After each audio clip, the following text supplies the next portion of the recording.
The Browns lose again, and this time it's worse than ever.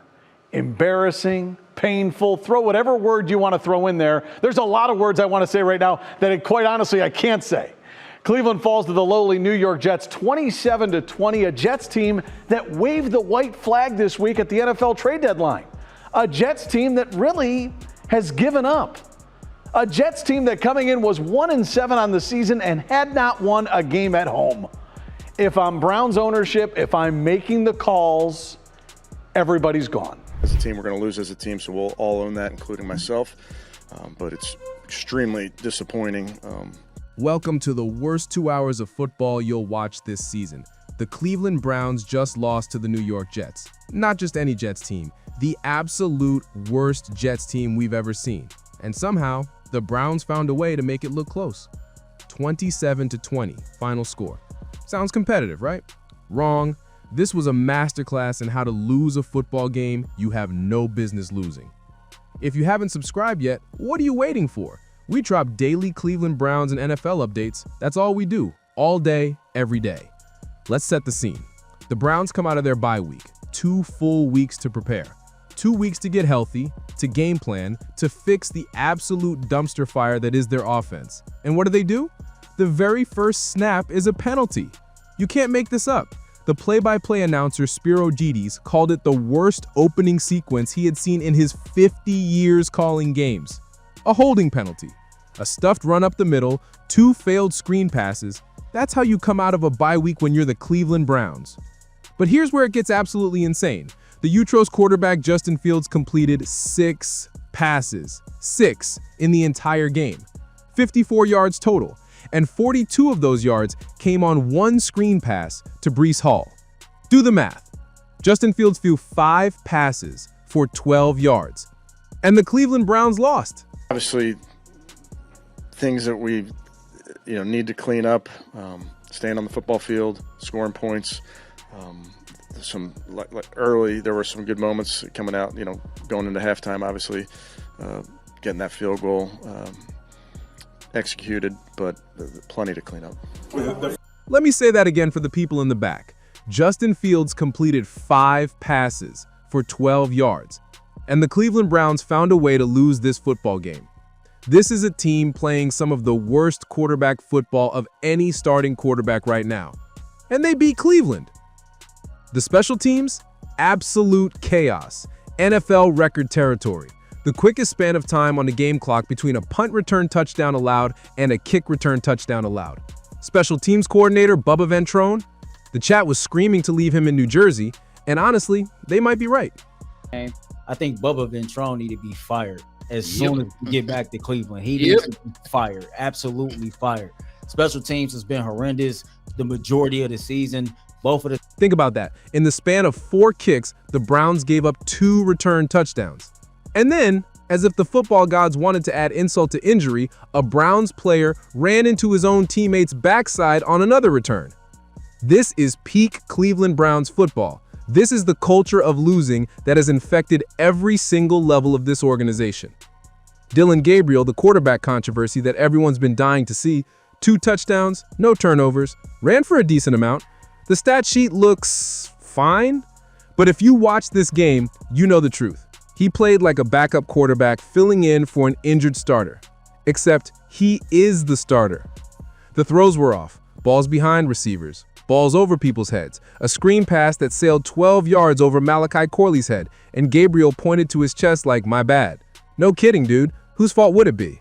To lose. Dillon Gabriel played like a backup again.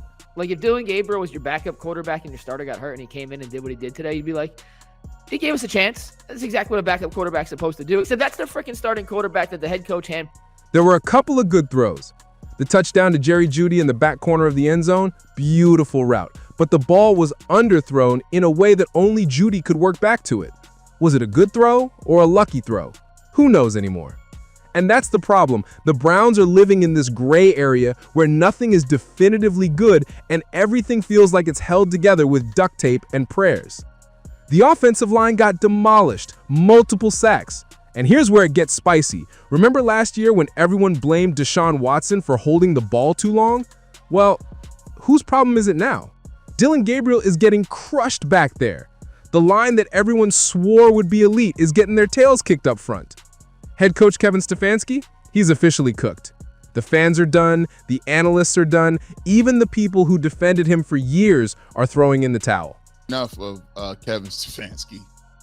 I've seen enough of Dillon, Gabriel.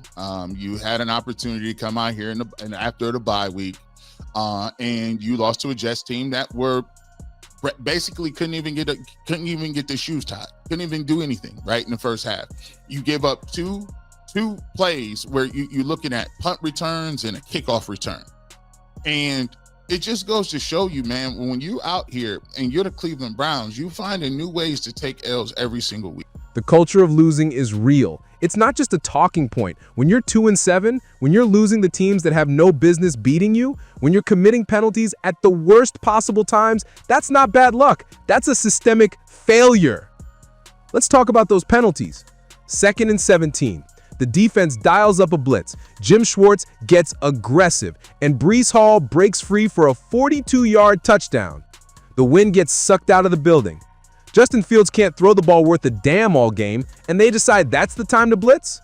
The very next possession, Breece Hall breaks for another 30 yards. The defense was gassed, the scheme got exposed, and the Browns couldn't recover. But wait, there's more, because in true Cleveland fashion, they gave themselves a chance at the end. 2-minute warning. The defense forces a stop. All they need is to get the ball back and march down the field in the rain with no timeouts. And then, holding penalty. On 3rd and 16. The Jets have the game locked up, and Cameron Thomas holds somebody on special teams. Automatic first down, game over. The accountability has to start somewhere. The head coach wears the crown, and heavy is the head who wears it. When your players aren't disciplined, when they're committing bonehead penalties at the worst times, when they're jumping off sides in crucial moments, that's not bad luck. That's a systemic failure. Here's a basketball analogy that hit home. If everyone's supposed to be at the gym at 9 a.m. for conditioning and somebody shows up at 9:07, does one person run or does everybody run? The answer is everybody runs. That's how you build discipline. That's how you build a winning culture. The Browns don't have that. They have the opposite of that. Jerry Jeudy had his best game of the season. You know what that looks like? 78 yards. That's the bar now.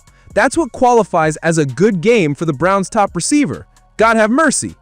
The defense? They held the Jets to 3 points at halftime. They made Justin Fields look like he'd never thrown a football before. And they still lost because at the end of the day, football is a team game. And this team is broken from top to bottom. Owner Jimmy Haslam was at the game, and guess who was sitting with him? Paul DePodesta, the analytics guru who's been more absent than a dad who went to get cigarettes. And all of a sudden, he shows up courtside with the owner while the team is imploding on the field. "What are you doing here?" one voice questioned. "Didn't you supposed to be somewhere scouting left-handed pitchers in Double-A or something, looking at lefty-lefty combinations?" The jokes write themselves, but it's not funny anymore. It stopped being funny weeks ago. Kevin Stefanski's going to come to the podium. He's going to talk about execution. He's going to say they need to be better. He's going to take responsibility without actually changing anything. And the cycle will continue. But here's the thing. The fans are done. The city is done. Even the people who make a living covering this team are running out of things to say. The only bright spot? Malachi Corley on jet sweeps. He might be the best jet sweeper in franchise history, and he might be their best receiver. That's where we're at. So what's next? The Browns fall to 2-7, the Jets somehow improve their position, and Cleveland continues its march toward a top 5 draft pick. There's talk of a clean slate. Fire everybody. General Manager Andrew Berry, gone. Kevin Stefanski, gone. Bubba Ventrone, leave him in New Jersey. Start over, burn it down, and build from the ashes. Because this isn't working. This is a franchise that finds new ways to lose every week. This is a team that started losing on Tuesday, during film sessions, on Wednesday, during practice, long before they stepped on the field Sunday. The stat sheet says 27-20, a 7-point game. Some things were good, some things were bad, but that's not how real organizations operate. You don't lose games at the final whistle. You lose them in preparation, in discipline, in culture. And right now, the Cleveland Browns are losing in every possible way. The season's over. The players know it. The coaches know it. The fans definitely know it. Now it's just about getting through the rest of this disaster and hoping that someone, somewhere has the courage to make the changes that need to be made. Because if this game proved anything, it's that the Browns can't even beat the worst version of themselves. And that might be the saddest commentary of all. Welcome to Cleveland, where hope goes to die and losing is an art form. 2-7, and somehow it feels even worse than the record suggests.